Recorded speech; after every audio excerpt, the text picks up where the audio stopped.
What's up? Welcome back to The Pod Has Spoken, your go-to podcast for all things Survivor. Well, when it comes to the episodes, at least, and other stuff, but it's all in these episodes. We're here with none other. Riley, why are you laughing? That's great. No, keep going. I'm just saying, like, if you're coming to it for the, the gossip and all that stuff, it's in here too, but it's in our episodal breakdowns. We don't do separate podcasts about the gossip. It's in here. So you got to listen to this. And we got all the hot goss coming up at the very end.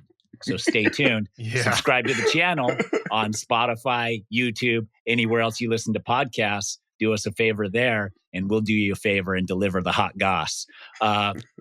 Riley, we mentioned, he's here. Hey, that was perfect. Great. And Ashleigh Smith. Oh, man. And Did you guys plan that? what? Big No. intro for Ashleigh? I That felt just like came it from was the the heart. same. I delivered Okay. it from my heart, both of them. I liked it. That was good. And one of the podcast's best friends, our dear friend, he's been on pretty much every season we've been able to have him on. Maybe the first couple when we started coverage, because he was on season 41, winner of the Challenge USA season 1. My friend, our friend, Danny McCray. Danny, you're in good spirits. Cowboys are on a roll. Big wins in the books. And you calling a big win tomorrow against Detroit? You know what? I think we're on a roll. I think we're going to go on the road, which we typically don't play well on the road. But ever since we've made the trade from Quinnen Williams, we've seen George Pickens making big plays. Dak is playing outstanding.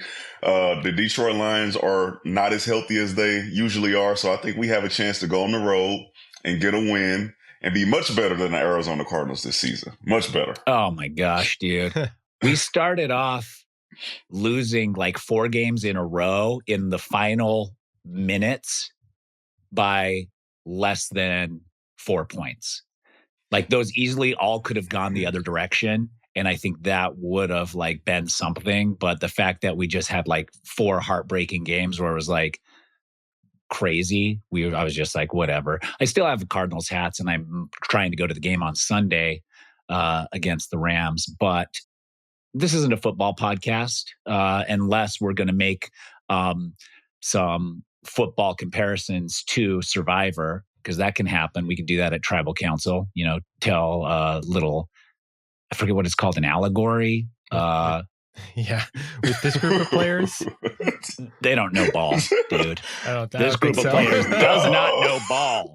No, I'm trying to think of one that may. I didn't see any in there. they had the Super Bowl thing, and Sage was like, maybe I think that's as far as it goes. Sports. Yeah, the Super Bowl thing. Sage knows what the Super Bowl is. Come on. Yeah. Who doesn't? Who doesn't? Yeah. I will say this before people give me a hard time on, as I make the Arizona Cardinals joke. After those 4 games that you mentioned, y'all did come up here and beat us. Okay, so yes, but we'll win the war. Y'all won the battle. Hopefully we win the war. So you're calling the Super Bowl? You're saying you're winning the Super Bowl this year? No, we just have a better season than the Cardinals. That's all. Cardinals? Yeah, I won't call this. No, I don't think that's in question, Danny. Is that like you've already won that? Like we don't have to wait till the end of the season to watch how this plays out. That's ridiculous. I think we're going to be better than the Cardinals this season. The season's over, dude. There's like 3 games left. And there's even if we win all 3 and you lose all 3, you still have a better season than us. How is that? What? Oh, great. Nostradamus over here, Danny McCray. This is how bad your season is going. There's 5 games left. He's like 3 left and it's over. Let me get to 3. I only count home games. There's only 2 home games for the Cards left. So I'm like, there's only 2 games I can even possibly attend unless I travel. So I just assumed there's 5 games left.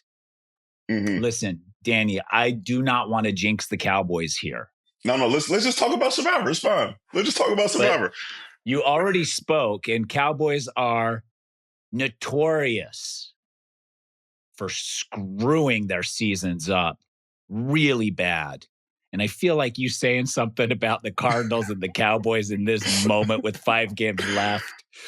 Let's just see how it plays out. Yeah. Anyways, we're here to talk about Survivor. We're on episode 11 of season 49. And there has been some discourse across this season since the merge that it's been all Black people who have been voted out onto the jury. We had MC, we have Nate on there, we have Juwan. They're all like in a row. Boom, boom, boom, boom, boom. What's happening is something that has happened in the past. It does happen from just, there's multiple seasons where this has happened. Why is this happening? As I watched you were on the season where this happened. Yeah, as I watched this season specifically. Okay, so we go back to my season where Shane got voted out, then Liana got voted out, then I got voted out, and then Deshaun made it to the end.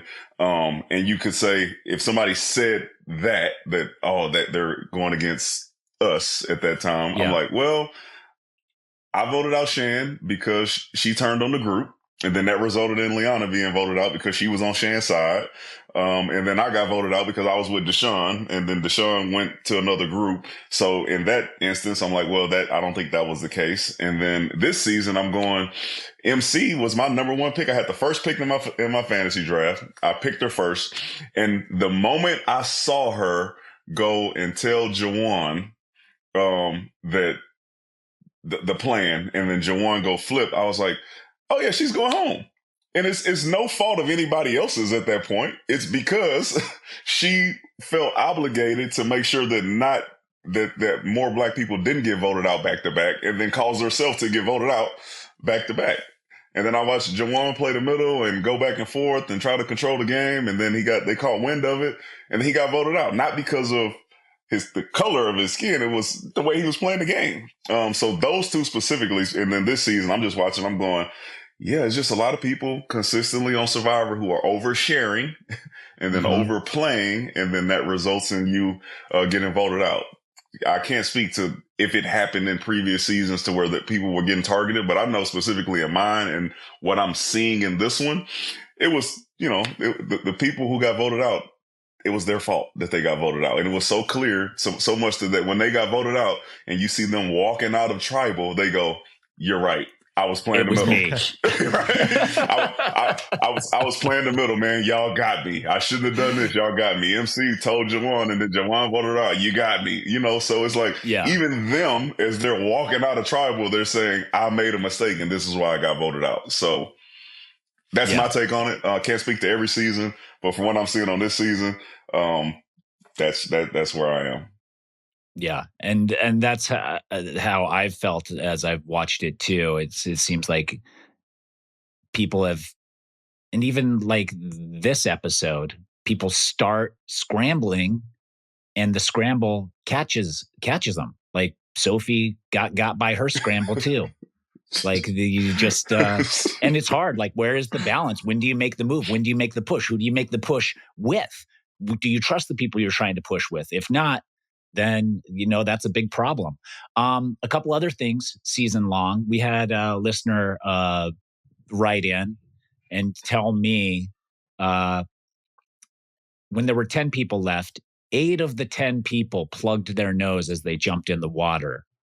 And does that mean that if you are a nose plugger when you jump in water, you have a better chance of getting cast on Survivor now? Is that what they're looking for? Is that question number one on the... Because you definitely, if I see people, you guys, anybody plug their nose when they jump in water, I know exactly what type of swimmer this is.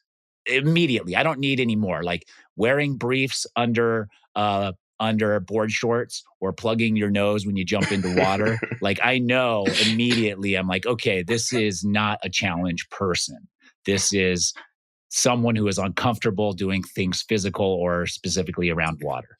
Oh, yeah, water. Okay, I was like, okay, well, I think how much swimming is really involved in Survivor compared to other, let's say, the challenge?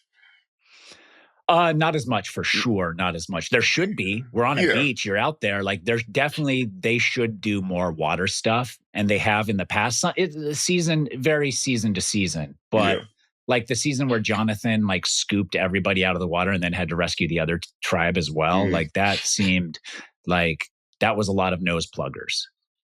I think if you want to look cool on Survivor, get at least good enough to not have to plug your nose when you jump in water. Like that's it. Come on. Like you can read into so much from the nose pluggers. Spoken like a true swimmer. Like a true swimmer. I know. And I'm trying not to be so arrogant about my swimming abilities, but he's like, hold on. He's like, hold on. You know what? Because you plugged your nose, I know you probably never ran a mile before. You probably never played a contact sport. You probably never done anything competitive. I'm not even sure if you went to school. Like I can tell you're probably single. You're probably you can tell everything about a nose plugger. Yeah. Yeah. That's it. There's a lot. There's a lot there. And I just thought I'd mention it as somebody noticed it and I wanted to take credit for noticing it myself, but I didn't. Let's talk about the advantages that are in the game here. We have the knowledge is power. We have Rizzo's idol. And we have the block a vote from Steven that he got this episode.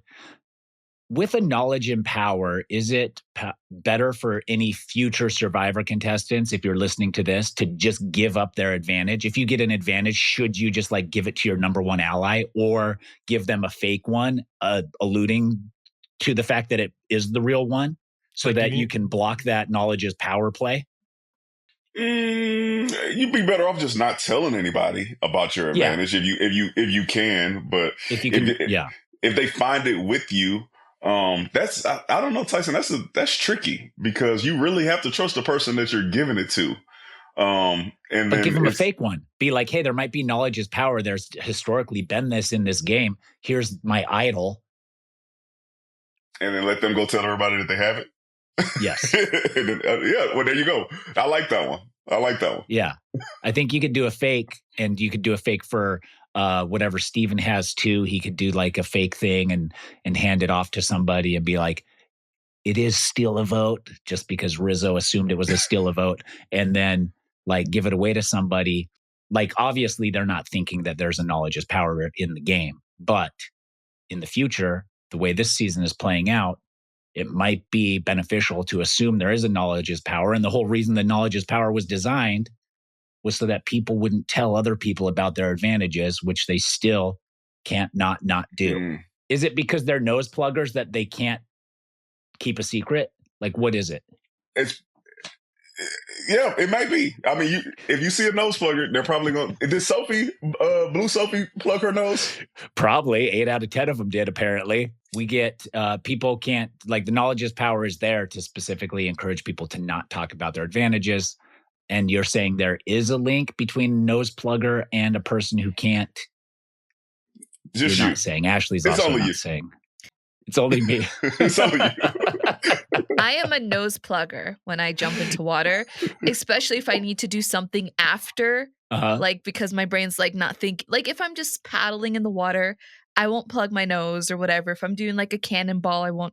Or like if I'm diving in. But if I have to do something, get out of the water, put the puzzle together, I'm gonna be like plug my nose so that I don't get anything up my nose, so then I can focus, right? But what if you But if you're diving in the water, if I got something else on my brain, you're jumping. I'm going feet first. to jump in like an idiot. Yeah, feet first. Okay. And does everything track for what you think about Ashleigh now that you know that she's a nose plugger? I mean, she's very good at editing the podcasts because Riley says some wild shit that she has to cut out. And so, yeah. So I guess not. She's broken my conception of what a nose plugger is. Thank you. Now I don't know which way is up. Yes. I can hold secrets. Yep. So I was thinking about this as well, because it seems like for the secrets on Survivor, at least for this season, when it comes to advantages, there's 2 ways to do it. You either tell everybody and then you scare them with it constantly, or you scare them in to thinking that it's something else, and you don't really tell people, but you always allude to it. And it used to be just like, or you hold don't the tell secret. anybody. Well, yeah, because Sophie has that. Sophie, yeah. But she still has 2 other people who know about it. And so that holds power with them because they know if they like suddenly go against Sophie, she has that. So she still has like the way of like, it's Has a way she of like told them? scaring people. Has Sophie told She hasn't Rizzo? told them? Sophie, No, she hasn't told Sophie hasn't hasn't told told Oh, I thought Rizzo she or told Savannah. them. No, Oh, well, Sophie. Good she for hasn't. her. She had confessionals where she was grateful that Rizzo had his idol, So and proud of she her. had her knowledge is power, but she has not told anybody. Well, that's crazy because like everyone else tells everybody everything on this show. Knowledge is power only works if you don't tell anybody. I like that. It only works that way. Like, well, so I just looked it up too. I don't think it's ever been successfully used on Survivor. At least not on US Survivor. Perhaps because somebody always internationally tells, and then they move jumble the their advantage, stuff around. or they've been voted out without ever having used it at all. Or like last season, Eva just decided not to even take it because she already had the idol and kind of knew where the advantages were and just didn't need it. Yep. So it's never even been used correctly. So Sophie could be the first to use it, and it's because she's kept the knowledge to herself. Will she make the mistake and take the advantage that Steven has over Rizzo's idol? I feel like that's the direction we're going. Oh, I think it's the opposite. I think this episode, she was starting to lay the groundwork of she knows she has to get Savannah and Rizzo out. She knows she's got no chance going to the end with them. Yeah, I'm hoping. But is that another like Mitch scenario or Monica from Blood versus Water where they constantly like just waiting to make the other side and then still waiting? Yeah, that could be. One last thing I want to talk about before we get into all of everything this episode is if the block a vote is played before tribal council, because you have to name who you're going to play it on. Oh, yeah, and then the knowledge and power comes into play at tribal council before they actually find out that the block a vote has been played. Yeah. What happens? Is it already not in their hands? Is the block vote still in their hands, even though they've already determined how they're going to play it? I know the same question. I don't know. Yeah, I only go like maybe that is the case, and if you don't take it before it's used, then it just doesn't work. Yeah. So do you then go to tribal council? So Steven plays it. So he has to, before they go to tribal council, be like, I'm going to block so-and-so's vote. Then they go to tribal council and Sophie is like, I want to steal Steven's advantage.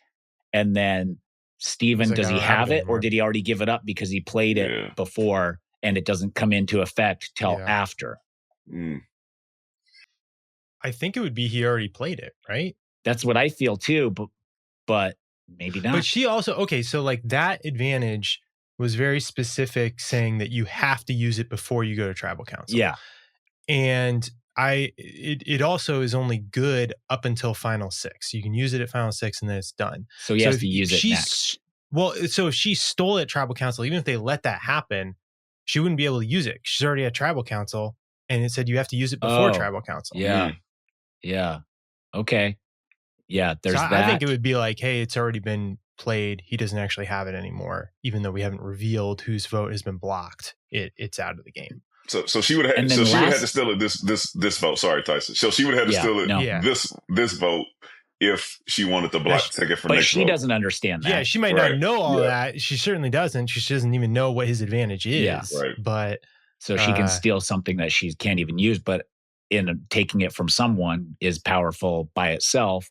Unless she can't because it's already been played, which who knows what is going to come into play there. I also wanted to say, if you wind up, let's say you're at tribal council and you're one of the first to vote and you go up and your vote's blocked, do you come back to the group that hasn't voted yet of your alliance and be like, hey, my vote was blocked, FYI? Yes. If we have to shift right now mid voting, would Jeff stop that? I hope so. Yeah, I hope he doesn't stop it. I hope that you could say it immediately. We've never seen that. We've never seen someone come back from the voting booth and try to change the How do they decide outcome. What order you all vote in? I'm assuming they would have the person whose vote blocked go last so that didn't happen. But then is that a tip-off that you got your vote blocked, or... So every time you vote last, you assume you might have gotten your vote blocked? But like, how do they? Do they wait? So hold on. So when Jeff says, "Hey, it's time to vote," Danny Tyson, it's in an order. There's an order. You go. And it changes every tribal, or is it kind of like a little bit? Okay. They put it in the order they want it for whatever camera purposes and game purposes and reveal purposes, but we don't know those. They're different all the time. And the seating also. I say, let the people choose where they sit at tribal council. They need the short people in front. No, they don't. Look, it would be really hilarious if Sophie had to like peek her head out, behind Rizzo or something. Yeah. But I think that there's a good TV reason why they don't do it that way. No, there is. It's because they want some central figures based on how the tribal is going to go and where the cameras are. And they want certain people sitting next to each other who either have animosity towards each other or they determine all of that. But let the people choose, and then you can maybe get some reads on how the clicks are. But they do also usually put the short people in front, right? Like it's the tall people in the back. Is it not always? No. But they do have the chairs staggered height-wise, but they also have the chairs staggered so they're like, you're not sitting directly behind somebody. You're in between two people set back. Savannah and Yellow Sophie were sitting next to each other in this travel, right? Yeah. I think I caught them in the same shot. So yeah they were. Yeah. That's the thing. Yeah. So they know. Letting people choose is just more freedom and also maybe more game, more strategy to sitting like where you want to sit, get in between two people that might whisper. They had Christina and Savannah next to each other too. So Christina could be like, I don't like you. Right? Yeah. Hate. She said hate at first. Dude, she's a little mean.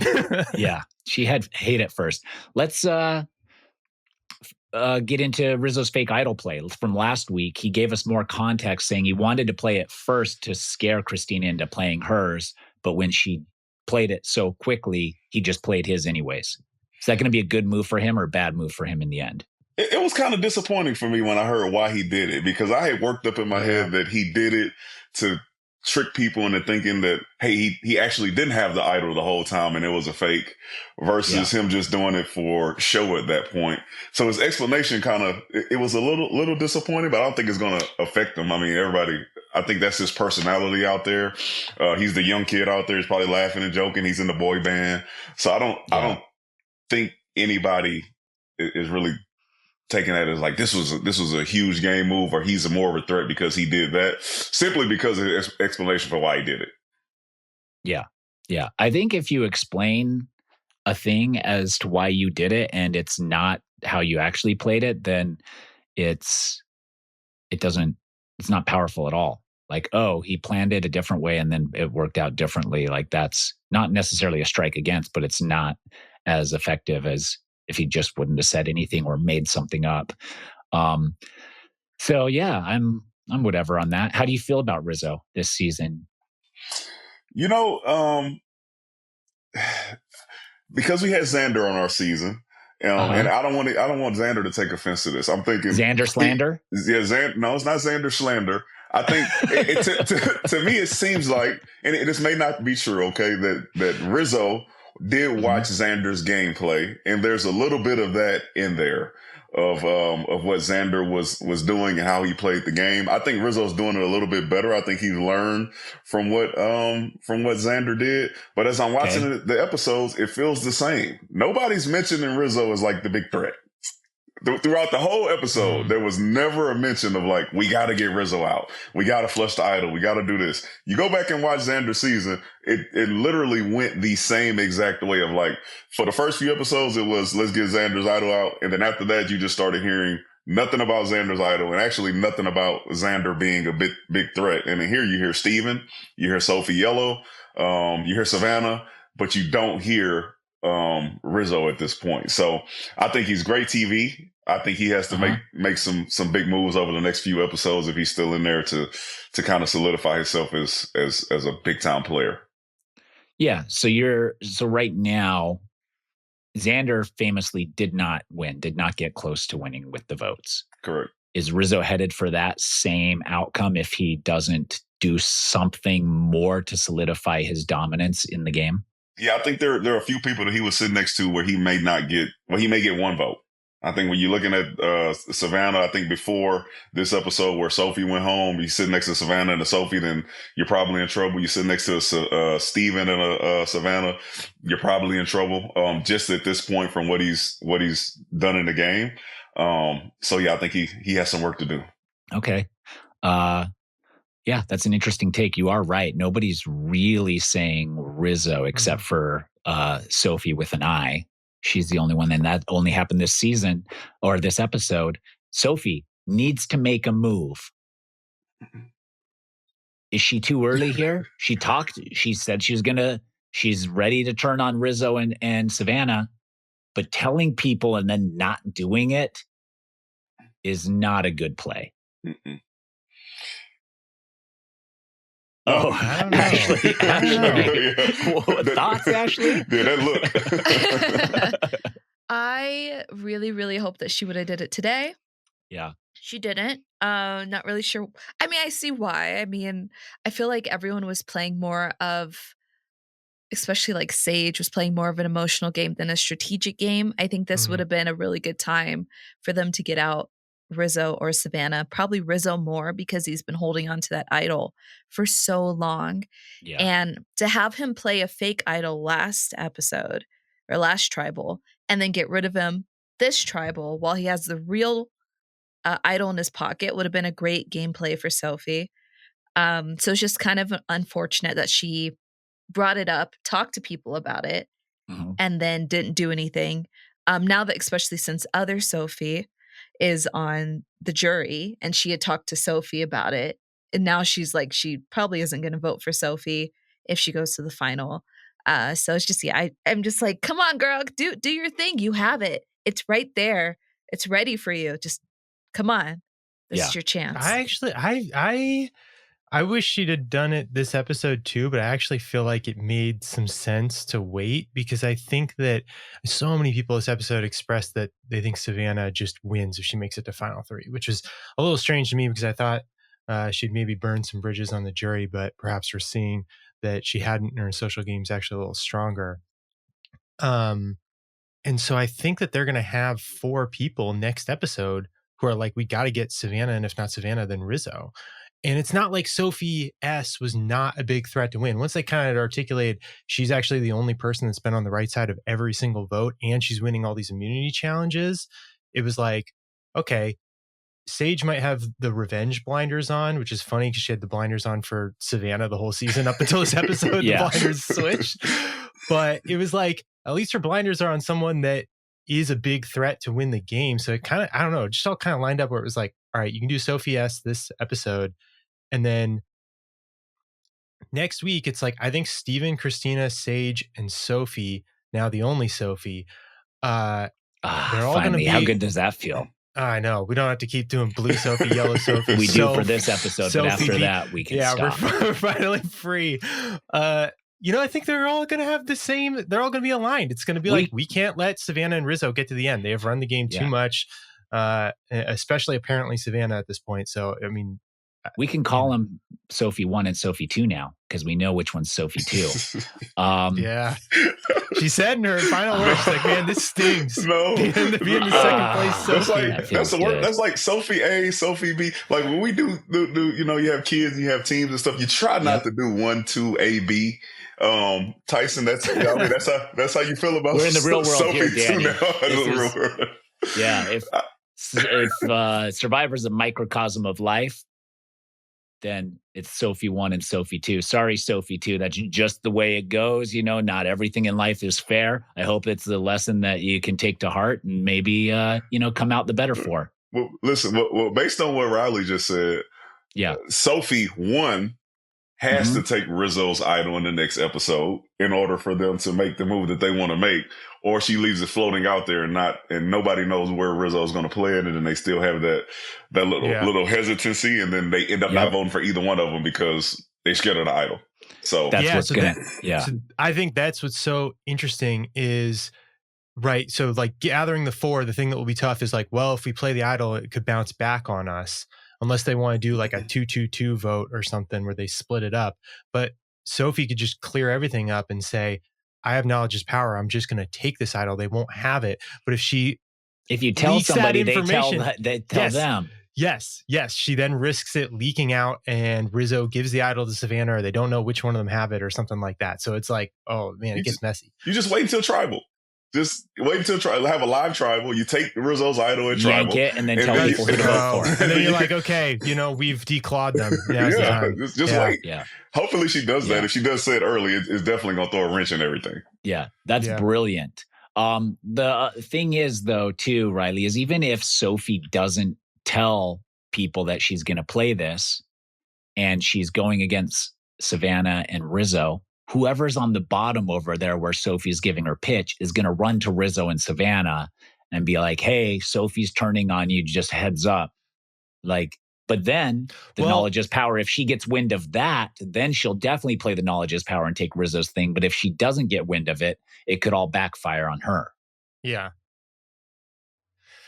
Did you catch how when Sophie was talking with Sage this episode and she was saying like, hey, Sophie 1 or 2? Sophie 1. Okay. Where she was saying, I'm down to flip on Savannah and Rizzo. Yeah. And then she was like, by the way, if this gets back to Savannah and Rizzo, our relationship is done. Yeah. Right. It was like she had like she said it like so quickly and subtly. But I was like, that was like a real threat right there. Like, she said our relationship's done. My game's done. I've said that to people before.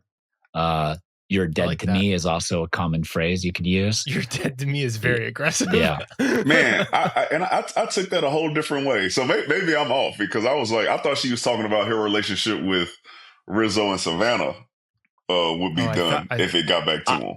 I thought she said her game would be done. Yeah, that's how like I she's like, if this gets out, my game's dead, and I'm willing to take this risk with you because I understand if I go to the end with them, I'm not winning. Right. That's how I understood the context of the conversation. So one of us, either Danny and myself or you, Riley, are bad at comprehension. I don't know, man. They cut it up. It's like we have to rewatch. I wrote down as if this gets back to Savannah and Rizzo, our relationship is over. And I guess it's unclear what our relationship, what she means there. Does she mean her relationship with Savannah and Rizzo or her relationship with definitely Sage? Let me tell you something. Sophie 1 is not brave enough to tell Sage that to her face. Sage is the most vengeful person, the most just emotion. Like she is emotionally going to play the game based on how she feels about a person. And if you walk to her and say, "If you tell anybody this, I'm not talking to you anymore. We're done." I thought it was more like their game relationship is over. Yeah, she's that basically could be. like, Riley, if you have it written in your notes, we can't then you work must together have heard it. So if you have it written in your notes like that, then you must have heard it. So it must have happened. I trust you now, Riley. I trust that might not be a verbatim quote though. Like when I write stuff don't down, backtrack, dude. I just gave you. Don't give it out. Gave it to you. Someone's gonna come at me and be like, "Stay strong, Riley. Stay strong." You can't now after I've given it to you be like, "Well, I might not be right." But Tyson, you are impossible to read sometimes, though. You don't know if you're being sarcastic or if you're being serious, Riley. I understand. I'm always half serious and half sarcastic all the time. Everything I say can be construed both directions. Yes, impossible. I have a question. Yes. How do you go about like talking to someone without threatening them, but also showing the urgency of you not breaking like the trust between them, like how Sophie was trying to do? You have to make it about both of you.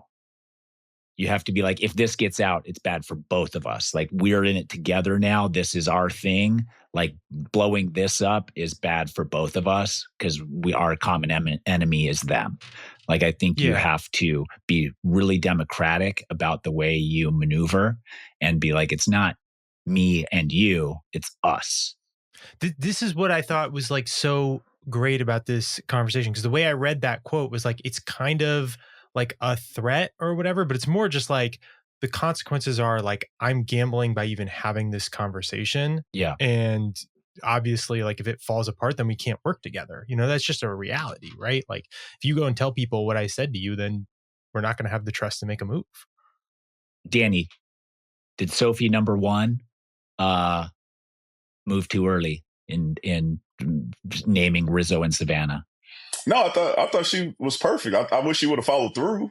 That's what I'm saying. Yeah, because she didn't follow through. Yeah. Is this secret going to be able to carry over to next week, or is somebody going to whisper it to Rizzo and Savannah? I think it'll get whispered, but I think she does a good job of like kind of downplaying something. I think she can talk her way out of it. And the truth of the matter is, if she doesn't do it something next week anyways, then she's going to be in some serious trouble. She has to use that knowledge as power the correct way next week in order to solidify herself as one of the top players in the game. It's Survivor. Somebody's going to whisper. Like Sage is probably going to say something to somebody and is going to get back. That is the theme of this season of like, I'm going to whisper to you something that I think may be a powerful, not even an advantage, just some information. And then in that episode, it bites that person in the butt. Yeah. Yep. That's, I mean, the best thing I think that could happen for Sophie's game next week is word gets to Rizzo and Savannah that Sophie is going against them. And then word gets back to Sophie that Rizzo and Savannah know that she's going against them. That will then force her to play her knowledge as power and not feel bad about taking Rizzo's idol. Because right now you can tell she is torn emotionally about turning on the people she feels closest with. She said she feels closer with some of these people than she does her own friends at home. If you're a friend of Sophie's at home, lifelong friend, maybe. What the heck, Sophie? Her nail technician. Yeah. You're at my wedding. Yeah, exactly. Brutal. That is the Survivor effect. Tyson, as you know, that is the going on reality TV effect. It is. Of you're being locked in a place with these folks, in this case on an island, and you talk to them so much, and you kind of forget that that's why you all are there, and then your emotions are all over the place because of the situation that you're in. And you're going to get home and you probably talk to 3 of those folks a year after, right? For the first time, you're waiting and you're trying to get the episode and everybody's like communicating back and forth. And then the finale happens. And then that's when you really find out if those people that you felt like you were closer to more than your lifetime friends are really that close when you're in California or New York and they're all the way across the country. Yeah. And they're into a bunch of stupid shit and you like cool stuff. Like it's not going to work out. Let me tell you, Tyson and Ben were friends. We were not. I told him specifically we weren't friends and he cannot call me after the game. You don't remember that? I thought y'all were really close on Survivor. Y'all were hugging and. I mean, I did hug him. I'm sure. But out of everyone who's played Survivor and the challenge, I only keep in touch with one of those people. Is that me? That's you, Danny. Only you, buddy. Nobody else. I love you, Danny. I didn't think my day could get any better, and it did. It's a good day, right? Cowboys on a 3-game winning streak. And so that's it. Then that's why we brought you here. So we can wrap this up. Danny, I love you, buddy. That's the whole podcast. We do need to talk about more, though, honestly. We got so much more to talk about. We do. Yeah. We have a lot to talk about. The journey.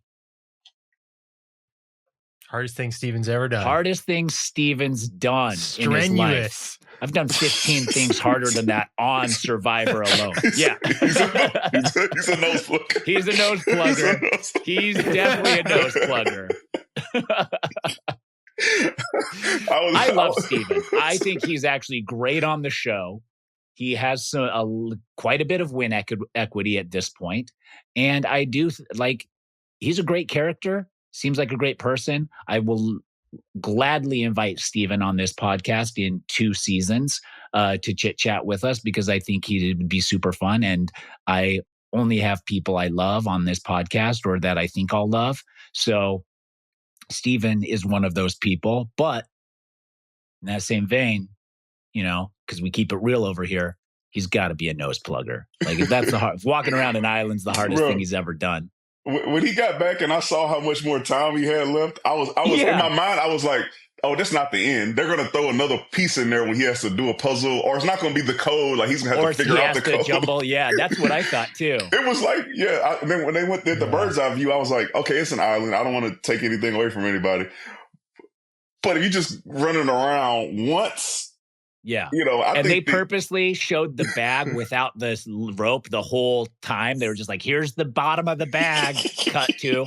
But then I figured out at the end, I was like, they had to make that challenge so that if Christina went, it would be close for her. And she notoriously is a nose plugger. She's a nose plugger.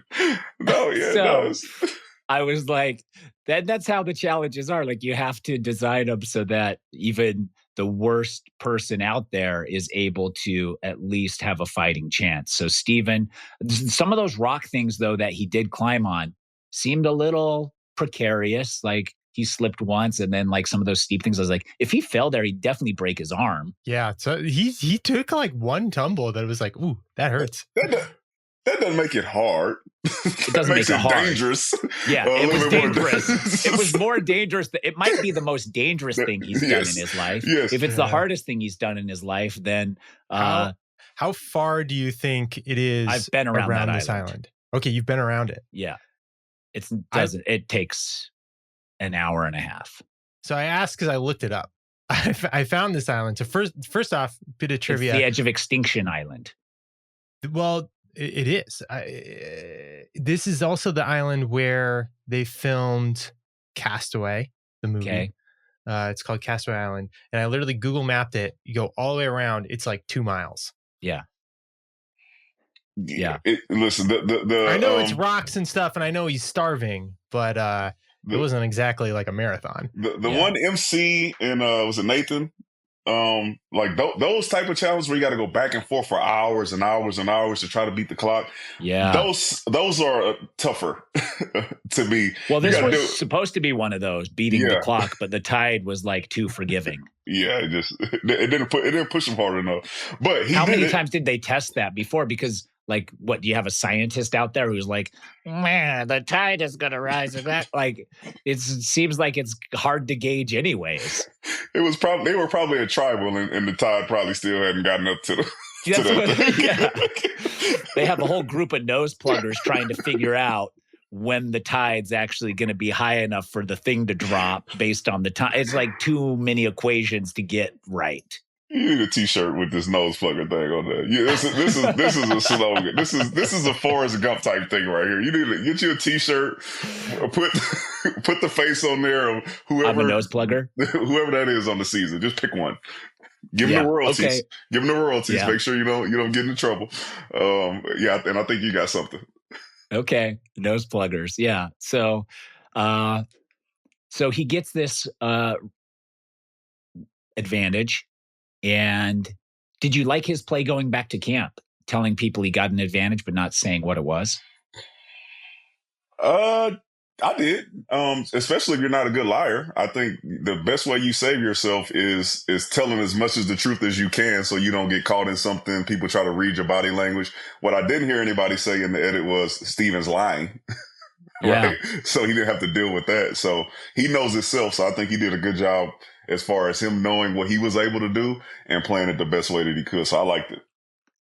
Yeah, I actually liked it a lot. I think you're right. Telling the truth is easier to do as much as you can.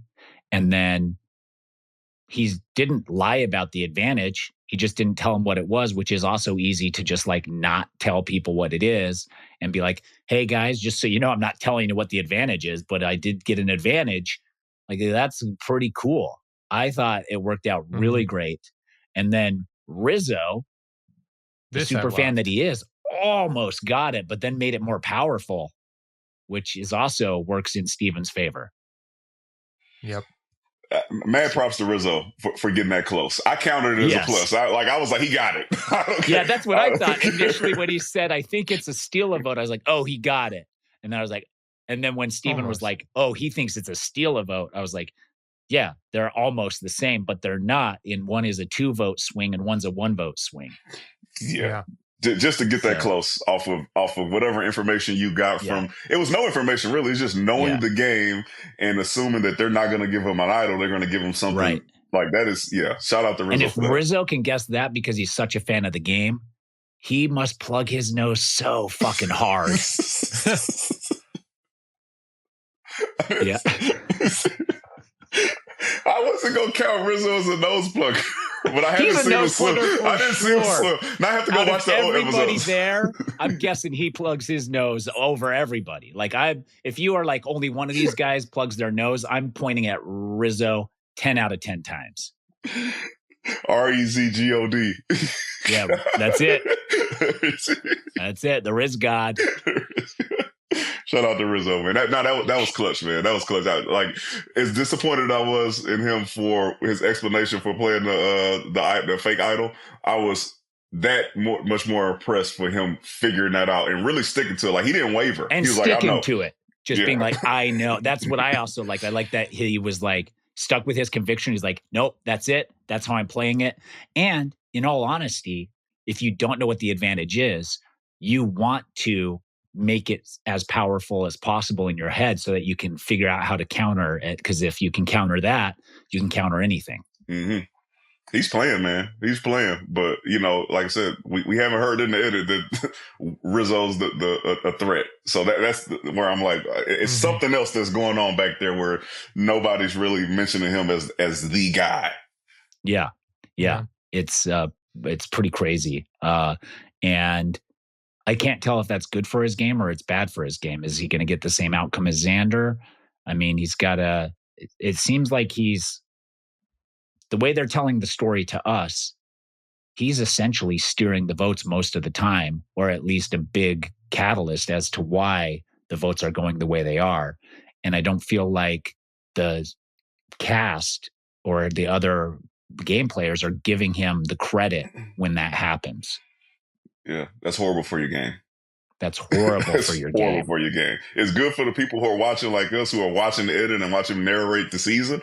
But the people who are there, they don't know he's narrating the season. They're just playing the game and not mentioning and there's him. Nothing you can do, because if you come back, you're like, hey guys, the reason the last 3 votes went the way they did is because of me.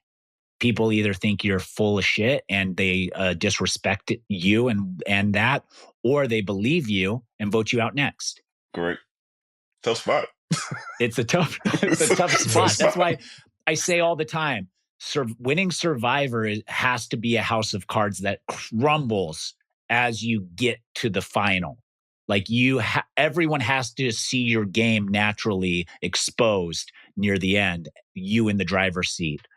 Or else you have an uphill battle at Final Tribal Council. Like, you need it to be exposed. It hurts. It feels bad. You feel like you're going to go. But in those moments, you have to have people be like, oh, it was Rizzo the whole time. Can't believe it took me till this long to see it. That's how you get votes. And it's probably something you can manufacture a little bit. Maybe you can, but it also just has to also happen. Like, it's blood versus water. I could feel it crumbling around me as people were like, Tyson, we got to get rid of Tyson. We got to get rid of Tyson. And that started happening. And I was like, oh no, but then in the end, I was like, oh, that was the best thing that could have happened, because they painted me as the number one threat and I still got to the end. I'm golden. And Rizzo needs to have something like that happen where everyone believes they need Rizzo gone to win the game, and he still gets to the end. That's how he wins. Well, his problem is winning immunity challenges and he's nose plugging. So you don't think he's winning any immunity challenges? So he's not even close. So at what point does he reveal himself as that player that you're talking about and still be able to protect himself, knowing that we assume that Sophie's probably going to take that immunity idol? So he's going, if he does that, he has to trust that he's able to win some type of safety at some point. I don't think Sophie's going to take the immunity idol. I think she's taking Steven's thing. You think so? She's putting her own nail in her own coffin. That'll be. No. I'm gonna give Sophie one. Wrong. I'm gonna give her benefit of the doubt. Sophie number one. Woo, woo. She's always been our Sophie number one. No, Blue Sophie. Sorry. Blue Sophie. Sophie A. No, sorry. Sophie Gold. We can have Sophie 1 and Sophie A. Then they both feel great. Everybody wins. Mm-hmm. So Trophies Sophie to 1? all. Yeah, which one? Which is which? Sophie 1 is yellow Sophie. Okay. And Sophie A is blue Sophie. Okay, gotcha. No. Sophie 1 is blue Sophie. She won the Sophie War. Oh, I don't know which one's blue and yellow, to be honest. I met that one. The one that's still in the game is Sophie 1. Yes, she's blue Sophie. And the one that got voted out tonight is Sophie A. And then they both feel good. Mm-hmm. And next week, we can just say Sophie. We love Sophies. Finally. We love Sophies. We love them. Yeah, we love Sophies. And I know Survivor's cast same name people in the past, but stop. It makes it so hard to cover. And this is a mistake. So you have two people who you assume are really, really good personalities for the show, and you cut one because they had the same name? Put them on the next season. You know, I bet that if like, this wasn't, next season. I would guess that if we weren't going into Survivor 50, because I know that they cast in like a cycle where they're kind of casting two seasons. Then they would have been on two different seasons. They would have split them up. If this was like 47, 48, one would have been on 47 and one would have been on 48 because they only have one newbie season this cycle. They both got put on 49. That's why this happened. So it's season 50's fault. Yeah. Again, it's the reason nobody cares about 49. It's the reason we have two Sophies on this season. It just never ends. I care about 49. I care. I'm invested. Yeah. More so now than I was at the beginning of the season. This was a test. That's always this was how just it goes, a test, though. guys. When I said that, season. this was a test. I was testing you guys to see how you reacted. We passed. I love you, season 49. We're not just counting the days till 50. We haven't been watching the season 50 commercials. We haven't been analyzing the cast. We haven't been figuring out who from this season is going to be on season 50, speculating why and how. We're solely focused on 49 and we'll continue to do so until a winner is announced, and then we will forget you forever. Except the two people that are on 50. Correct. Yeah.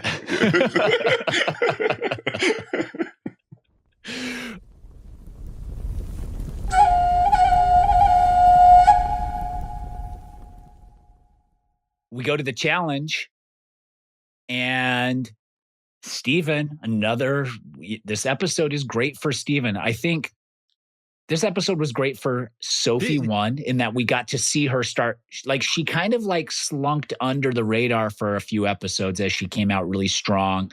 And then now she's back. She's back in the limelight. We're seeing her again. And then Steven all of a sudden is in quite a position of power with winning immunity. Riley, what were you going to say?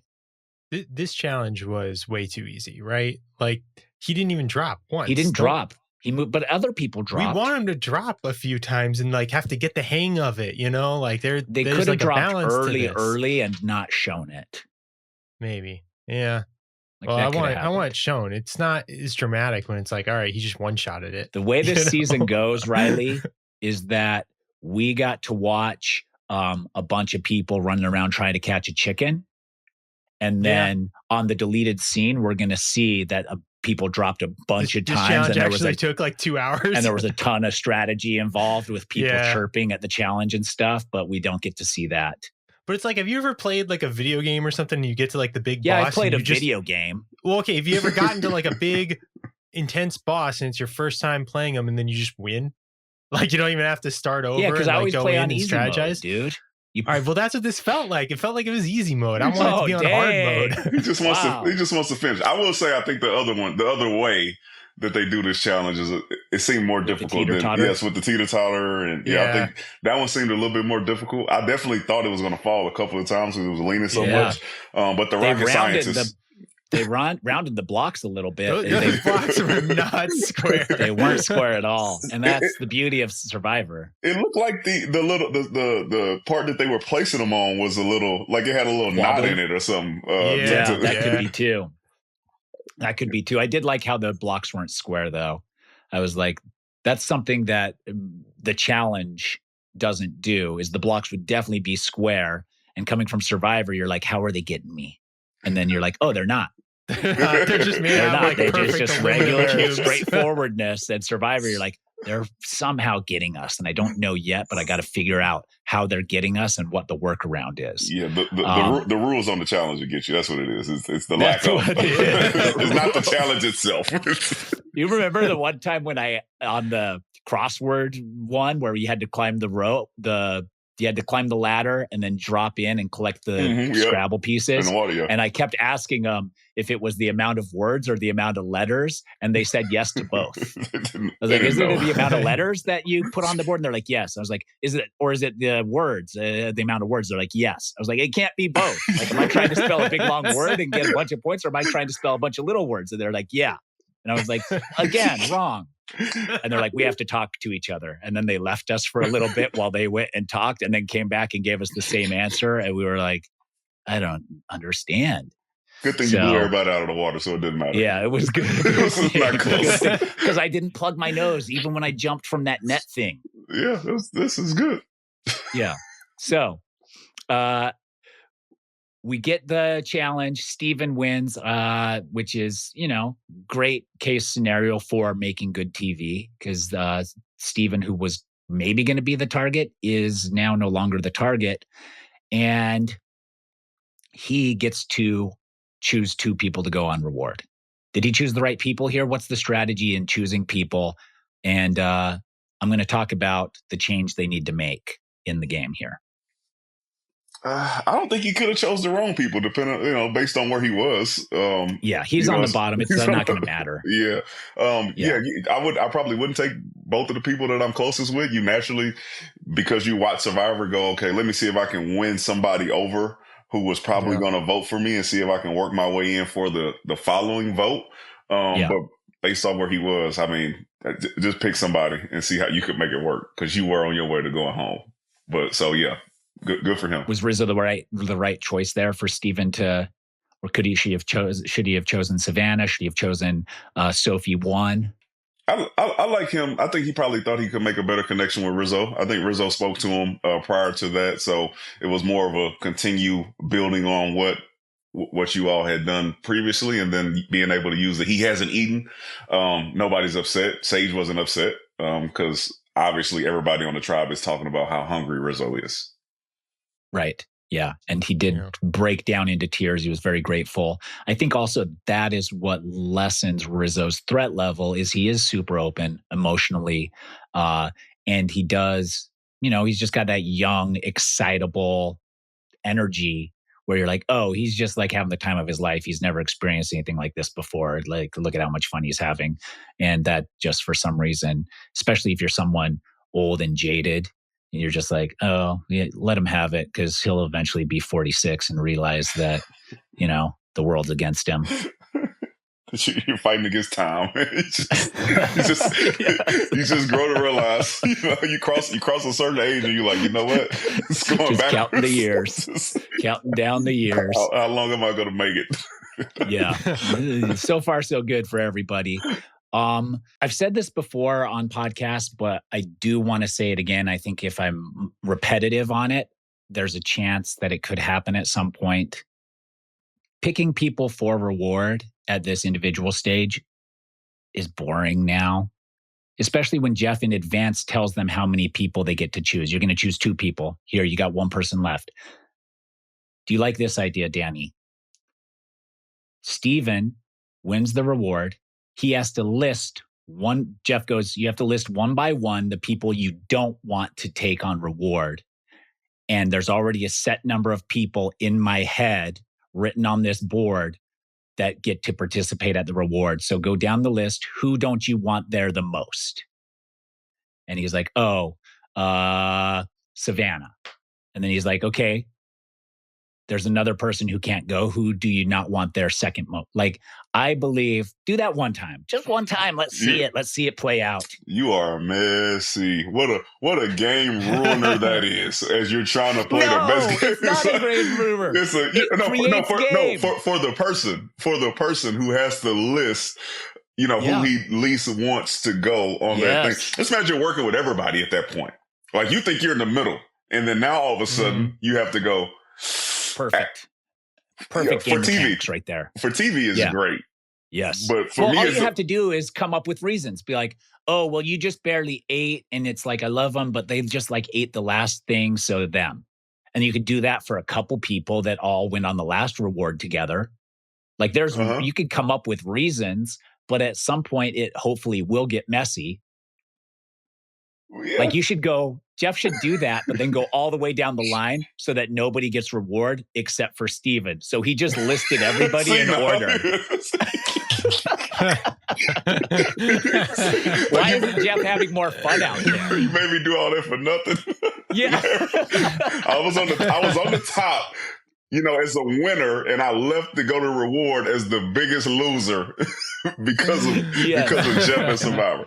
Yeah, that's now I'm here by myself at reward, regretting all of it. That's tough. It does get boring sometimes. While that would be very interesting. Mm-hmm. I mean, at some point, just go. Hey, listen, top 3 people go to reward. Then they're all fighting till the end. Yeah, so they keep going versus what they currently do. And you think you're not going to win because then you randomly force 3 people to be at reward, so it's not like the person who won gets to strategically control everything or think they're controlling how the thing is split up. I like that. I actually like that too. I think we got more drama with listing who you want there least. And then Jeff be like, okay, I have a 5 written behind my back. So the remainder get to go on reward. Have fun. You only have 2 going home, or? That's the thing. You switch it up. That's the thing that makes it so beautiful is like sometimes maybe only one person doesn't get spaghetti. That's crazy. And that person could be fucking pissed. And that's what's so funny. So Jeff's listening to everybody, and behind his back, he's just moving his fingers based off of what's being said. He's writing it down. He's writing it down prior to it. So prior to it, okay, yes. all right. Yes, I think that game law would not let Jeff determine that in the fly. So I think they'd have to have it written down, like like a magician, where he's like, "Now read the note under my hat." And it's like 6? Mm-hmm. Only one person is. Do you say game law? What? Do you say game law? I don't know what it's called. Let's not go there. There's no game law. There's no game law. They can do whatever the hell they want. There's the illusion of game law. There's the illusion of game law. Yes. Jeff has proven he can do whatever the heck he wants to. Yeah. Are you talking about the hourglass? Absolutely. Freaking Thanos. But they haven't used it since, and that doesn't make you feel any better because the time they did use it, it ruined your game. Yeah, well, it didn't ruin it. I do feel more horribly for Sydney, who is killing the challenge right now. You and her as a partners on anything like that will be freaking crazy. I don't know if you've been paying attention to it, but Sydney Siegel is killing the season of the challenge that she's on. But she ended up going home because of that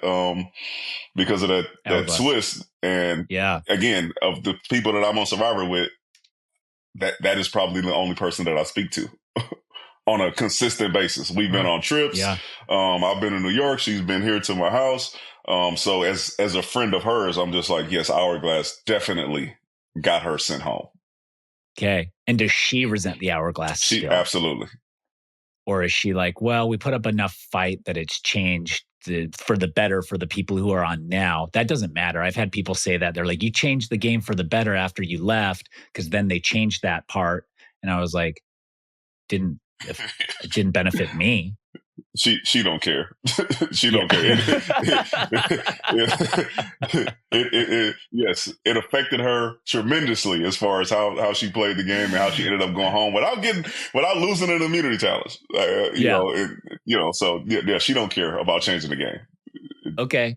I'm the same. I'd be the same. We don't really get a scramble. It's just like maybe it's Sophie number 2 and maybe it's Savannah, but we know it's not Rizzo. And then part of me was thinking maybe Sophie won. It could maybe be Sophie won. Like it could be a crazy misdirect but it wasn't. It was pretty straightforward. I think at Tribal Council,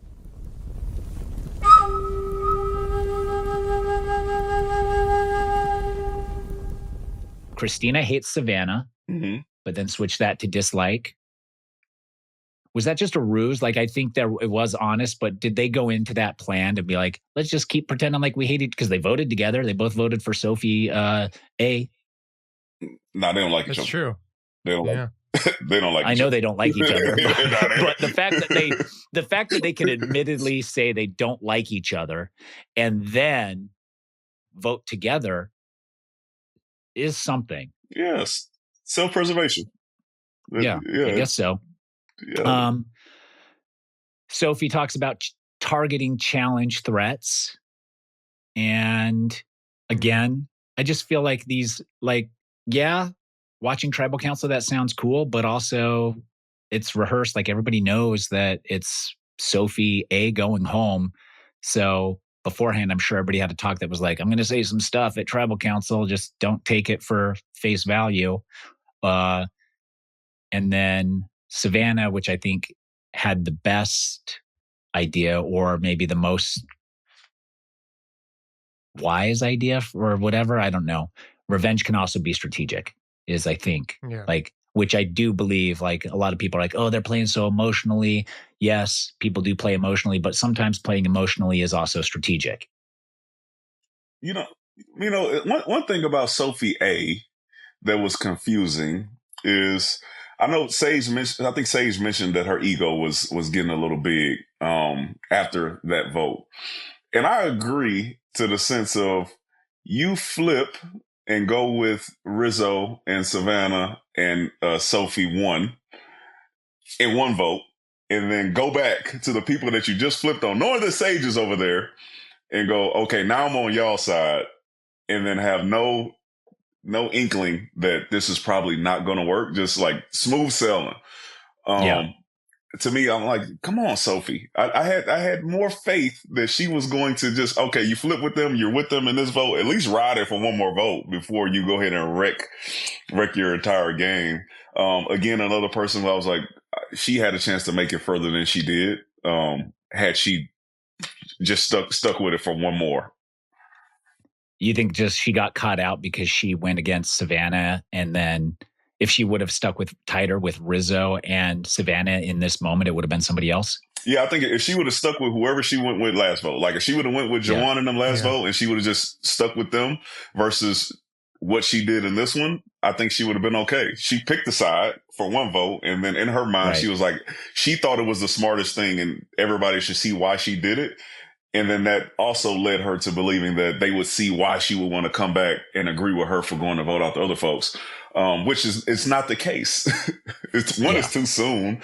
But yeah, just stay on the side. I liked her, so I thought she had a better shot had she made a different decision. I do think that when you go to play Survivor now, you have this new era thing where it's like, oh, it's voting blocks and it's, like it's fluid and we can bounce back and forth. But people still have feelings and emotions and memories. And it's a tricky, tricky situation now where you believe that everyone's open enough to flip-flopping and just going vote to vote, but not everybody is. It's still, it's like you have to understand who is willing to do that and who is not. And I think that they got caught out. The last thing I want to say before we get to Riley's reads is, Survivor is hard, and we saw it really happen this episode, in that there's so many people that can still win the game, and you can't vote everybody out at the same time. You're going to miss your chance on somebody. Unless you're in the driver's seat and you get all the way to the end, you're missing your chance on somebody, and they're going to get to the end. And so, like, when people are watching this and saying, oh, it should have been Rizzo, like, you got to get him out, or you got to get Savannah out, she's going to win the whole thing. But guess what? If we didn't vote Sophie A out here, people will be saying that about Sophie A. Like, you have to, that's like really the tug of war of Survivor, is voting out the right person at the right time, knowing that there's other people you still have to vote out. And if you let them skate by, is that going to be too late then? Like, you're going to be too late on somebody. And there's people like Mitch last season who was too late on everybody. Yeah. Just catching slugs from last season. What did Mitch do to you, man? I love Mitch. I went to basketball games with Mitch. I absolutely love Mitch. But everybody harasses him for not making a move. And my argument is, he didn't make a move. What? He didn't make a move. Right. And maybe like he got caught up in this whole thing of like who should go at this time and who shouldn't and what should I like. That's how Survivor is. It's designed that way to torture people in a way mentally where you like, okay, I need all three of those people out. There's only X amount of tribal councils. I'm not going to drive the whole thing all the way to the end because I can't possibly. It's almost impossible. Some of them are probably going to win immunities at some point. Who do I target now in this moment with the hopes of getting the other two people out by the end of the game? Like, is that even possible at this point? So, I think that not enough is said about that. Like, that is the balance of the game. And too many fans watch the show and are like, these guys are morons. They didn't get rid of the front runner in this moment. It's like, maybe they had different fish to fry. Maybe, it's so hard. And you don't know if you got it right until you either win or lose. And then you realize you got it wrong. Except for one person. One person will get to leave here happy, knowing they did everything right. And how many people play the game now? 18? 17 people will go home very sad with lifelong regret. Welcome to the community, guys. But also know that the audience will forget completely about you as soon as season 50 starts. And one last thing, Danny. Yeah. Nobody from 41 on season 50. Not a single person. Not a single one. What happened? You know what? I have no idea. Maybe we just weren't interesting enough, but I do believe that there is a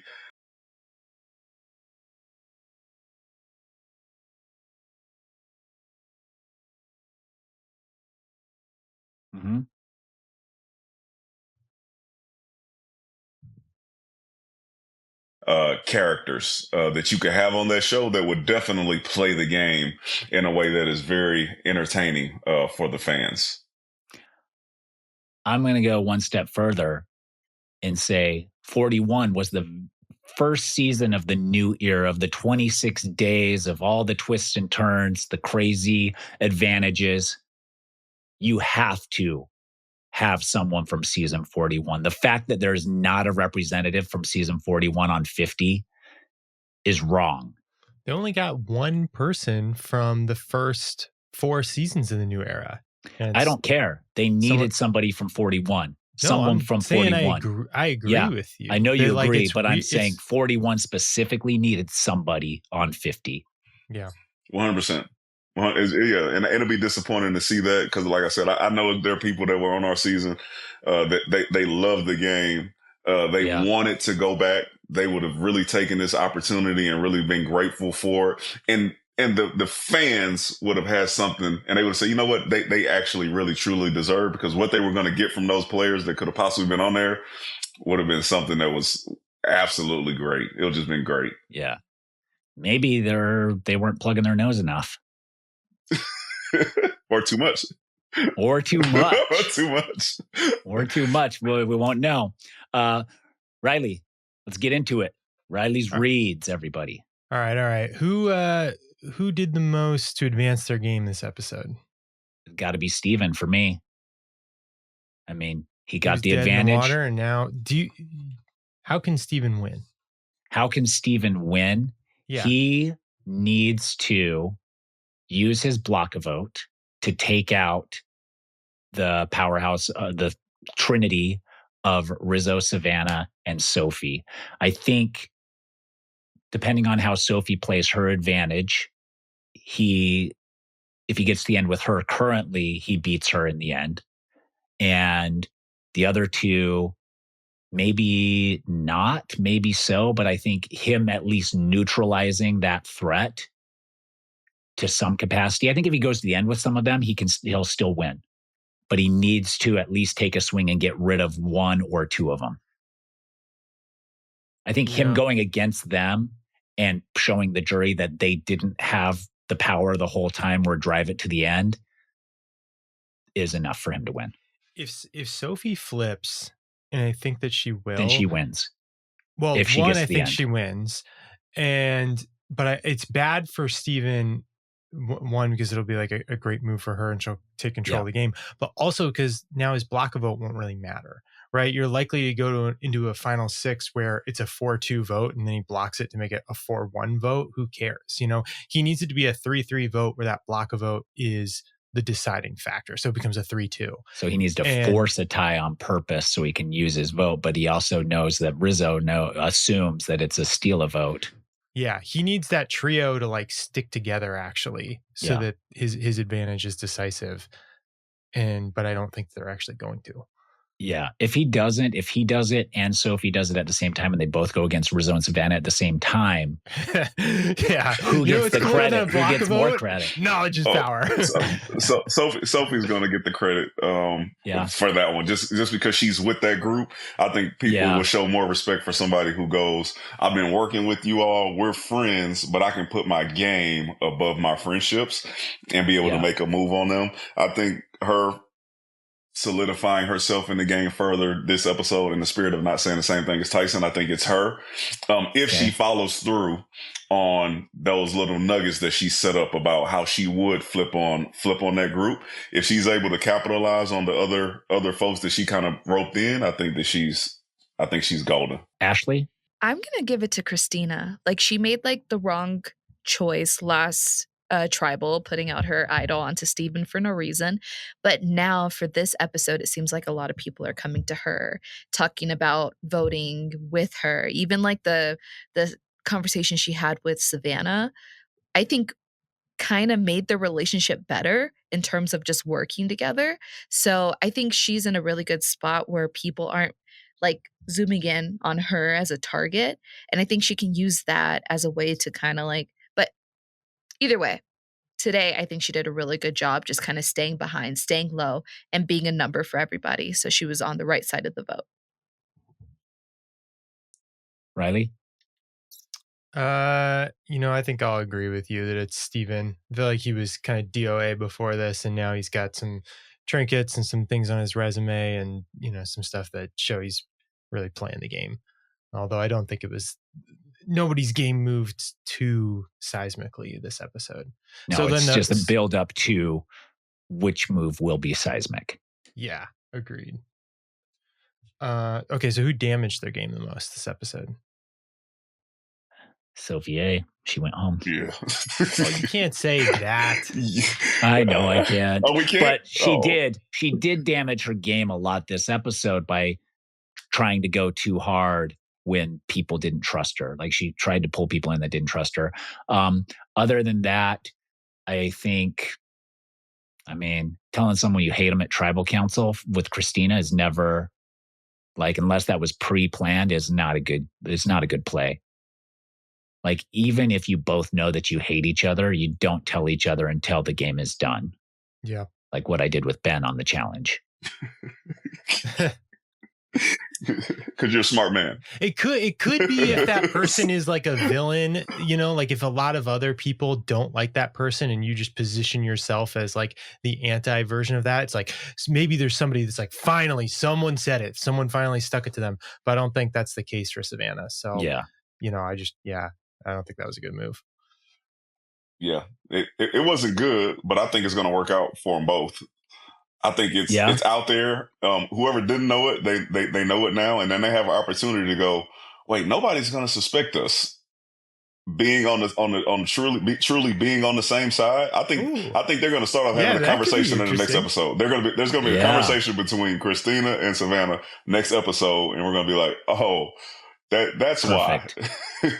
Perfect. That could definitely be. You're right. That could be. With that said, Danny, who damaged their game the most then? Man, it's tough not to say Sophie A because of all the things that I said earlier. But if I have to say somebody, I think I'm confused on where Sage goes from here. Like what does she do now? It was Savannah at one point, then it was Sophie A. What do people think about the way that she's playing the game? Because it's revenge on this one. Now you want to vote this one out because you're upset. People have already said you're a very emotional player. So I don't think people really know where to go with Sage, and I don't think that's going to fare well for her, especially as being a winner. Yeah. What numbers does she have? Where are her numbers? Can she put herself in the pole position with the position she's in now? That's going to be very tricky for her, honestly. Yeah. Ashleigh, who you got?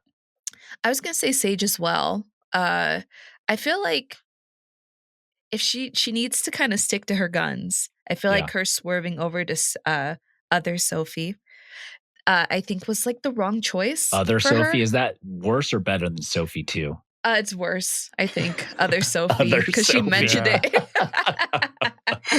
It feels a little bad saying it, but she understands. Yes. But yeah, I feel like if Sage would have just kept her focus, I think her going out of focus and going towards Sophie kind of is bad for jury management. Yep. And I feel like not a lot of people on the jury feel like they don't have that kind of connection with Sage, and also with the way Sage and Juwan were kind of backstabbing and flip-flopping between people. She already has a weird relationship with like half of the jury. So to show that she's like now flip-flopping on the one thing that she's been talking about since day one is kind of like a little bit of an issue. So yeah, I think that was probably not too good for her game. Riley? I think Christina. I think because of the comment in tribal, kind of what we said. I feel like it's hard for me to imagine a way that Christina does not make the final three at this point. Like, I feel like she's starting to get as the lowercase goat. Yeah, into the lowercase goat territory, unfortunately. Unless we see Danny, like you said, she goes to Savannah and they're like, no one will ever suspect this. Yeah. That's the move she has left. Man, that would be great. Playing your idol wrong. Playing the idol with like 0 votes against either of them. That's rough. Yeah. So it doesn't look good for you. What else we got, Riley? All right, let's do some predictions. Let's do winner picks. Steven. I think I'm going to go with Steven. Like, I think at this point, you have to choose. For me, does Steven play his advantage correctly, or does Sophie play her advantage correctly? And I'm going to say Steven plays his correctly in some capacity, and furthers his game, takes the first swing at the power trio. I think Sophie ends up talking herself out of making that move. But that's just my feeling. Danny? Ooh, Tyson versus Danny, because I'm going Soph. Going Soph. I think she is going to make the move, and she's going to be the first person to play the knowledge is power the correct way. And it's going to be in the history of the show, and it's going to be against one of her allies. And I think that is going to catch the jury's attention, because she is going to be the person that breaks up the trio that she's currently in. I think everybody's going to be like, oh, okay. All right. She's been playing. I do believe whoever takes credit for breaking up that trio will be the front runner. Yeah. Ashleigh? I'm going to stick with Steven. I picked him a couple weeks ago, and now he's doing amazing. I believe in him. Go Steven. Go Broncos. Because I'm sure he's thinking that too. That's right. Boo. Riley? Well, we're 2-2 split because I have Sophie as I've had for a long time now. Okay. But straight down the middle. I think she's using knowledge is power correctly next episode, and breaking up and turning on Savannah and Rizzo and getting one of them out and taking control. I do think it's interesting. Yeah. That if you look at this final, are we at final 6 now? Yeah. All of them still could win. I mean, outliers are maybe Sage and Christina, because they have like a choppier way to the end where they definitely have to take a big swing and get credit for it. Mm-hmm. But nobody is a pure lowercase goat. Like, if Christina goes to Savannah's like, I said I hated you, but let's work together. This is my idea. And let it be known that it's my idea and it works. She has a chance. Yeah. Yeah. So Riley, that's a smirk. Riley doesn't believe in you, Christina. No, I don't know. I think that's the path for sure. But I don't know. I feel like Christina, like what we've seen from her recently. You think she's going to plug her nose? Well, she might just start giggling and hiding her face like she did. Like she's very she wears her heart on her sleeve a little bit too much in a way that I'm like, I don't know. Are you going to be able to work with Savannah? I don't think Christina has a shot, because I think if she does do that, then that's helping Savannah. Savannah's getting the credit. Savannah's going to get the credit for that. I do believe that that's also true. Yeah, I got Christina to save me, and I'm the top threat, and Christina saved me, a person that we out publicly said that we hate each other. So I think it's tough for Christina. Yeah, that's true. Riley? All right. Who's going home next week?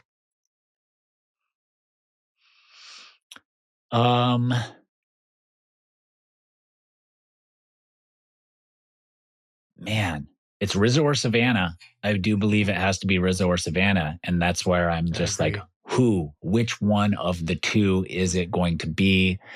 I think it's Rizzo. You think it's Rizzo? Okay, I think it's Rizzo. I think that here's what I think is going to happen. He's told everyone that he's only going to play the idol on himself now. It's in self-preservation. Didn't he tell Steven that at the reward? Something like that if he plays the idol, it's going to be for him. He's going to use it himself. He's not going to do the thing he says. I think he's going to play it on Savannah and go home Steven's going to use his extra vote to also either split the votes on Savannah and Rizzo in some capacity. And then they're not even going to have to split if Sophie takes it. But I think that it's going to be Rizzo. I think he's going to play his idol on Savannah incorrectly. Wrongly. Oh, man. The chat's going to have a heyday with that. Incorrectly. Danny? I think Savannah's going home next week. I still think everything goes to where Rizzo gets his idol stolen, just based on the lack of conversation of Rizzo being a true threat in this episode. I think that everybody is like, we have to get Savannah out. We're not going to get many more shots. She can win immunity challenges. Rizzo has not. So I think the smart move is... What if she wins immunity? Oh, then Rizzo's out of there. But if she doesn't, I think you snatch Rizzo's idol away. You vote off Savannah, and then the next tribe, if you want to, you can vote out Rizzo if he's really a threat for y'all. Okay. Don't hate it. I agree. This is Sophie's chance to do a big move. This is one of her last chances. Probably not the last, but one of the last chances. She needs to snatch the idol. So I think it's going to be Rizzo, only because I feel like Savannah might win the next immunity challenge. I feel like she knows that she needs to start winning. It's getting a little close. She said that before every single challenge, though. Well, this time she deserves it. So the right so person she's gonna won. win it. And then Rizzo's going to try to play his idol on himself, but Sophie's going to steal it. He's going to be like, oh, and then everyone's going to have a few votes on him, one or two, maybe on maybe Steven, but it's going to go on to Rizzo. That's my prediction. All right. Riley, what you got? Yeah, I think it comes down a bit to the immunity challenge, and if Savannah wins it, then it's Rizzo, and if she doesn't win it, then it's Savannah. And I think I'll take the field and winning it against her, and so then it's Savannah that goes home, and it'll be something like Steven will use his block a vote because why not? But I don't think it'll be consequential. It'll be something like either a 4-1 vote or like a 2-2-1 vote if Sophie doesn't let people know about the knowledge is power and the idol steal and whatnot. But they have the numbers to actually vote split and get one of them out. Yeah. Yep. All right. Well, I do believe that we are in for a great episode of Survivor next week. I think there's no way it can't be. There's a way, and the cast could definitely figure it out. Is it going to be cinema? It could be cinema, but if it is cinema, it means Rizzo is definitely taking a hit by either Savannah going home or himself. Anything else will be less than cinema, in my opinion. Okay. Not because I'm rooting against them. I just think that that's what has to happen for everyone else. And that means that some advantages have to be played properly, which will look cool. Okay. So that's it. Danny, thank you so much for joining us and taking the time. Always a pleasure. my best friend from the Challenge USA Season 1, Danny McCray. You can follow him on all social medias. He is making advancements and sharing with the world girls flag football. And that's it. So thank you, Danny, for everything you're doing over there. My kids, I told you the story. They got interested in football, hit them both in the face with a football and now neither of them want to touch a football. So I did it wrong. You can't. And it was soft. I wasn't throwing darts, dude. I was throwing underhand lobs that were spiraling sideways. It has to be a Nerf ball to start. Okay, so when it hits them, it doesn't hurt. It just like bounces off the nose. It can't be fully inflated to 13 pounds, and you. No, I have mine at 17. Goodness gracious. Football weight 30 pounds. You just awesome. Well, I'm still learning over here. That's the beauty of parenthood. So I will get a Nerf ball. Ashleigh, thank you for making us look and sound wonderful. Riley, I don't show you enough love. Look at his face already set up for. Thank you. Yeah. Love you too, Riley. We love you over here. And not a lot of people. There's like 1 or 2 people in the chat that get so angry that I tease Riley all the time. But you know it's out of love, right, Riley? And you'd text me if it really bothered you. Oh, yeah. Well, but that was just a leading my burners question. Anyways. What? They're my burners. Yeah. Those. I log on to like 5 or 6 accounts and say, those leave are Riley alone. No. You got to go harder. That's the way you have it to doesn't communicate bother me, with though. me. It does not bother me. You got to go harder. We have a lot of fun. It's good. Yeah, we have fun here. And if it did bother him, I would hope that I would get a read on it and stop. And if not, this is Riley's one opportunity after 5 years to let me know how bothered he is. No, we're good. We'll see y'all next week. And more importantly, we'll see you for season 50. Can't wait. Season 49 can't end soon enough. Till next week. See ya.